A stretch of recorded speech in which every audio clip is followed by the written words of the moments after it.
The National Weather Service has issued severe thunderstorm watch 350 in effect until 9 p.m. Mountain Daylight Time for the following areas. In Colorado, this watch includes 7 counties in east central Colorado: Elbert, Lincoln; in northeast Colorado, Logan, Morgan, Phillips, Sedgwick, Washington.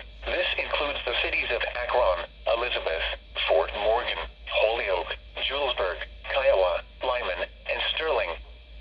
Primary threats include scattered damaging wind gusts to 70 miles an hour, possible scattered large hail events to 1.5 inches in diameter, possible a tornado or 2 possible. Remember, a severe thunderstorm watch means conditions are favorable for severe thunderstorms in and close to the watch area.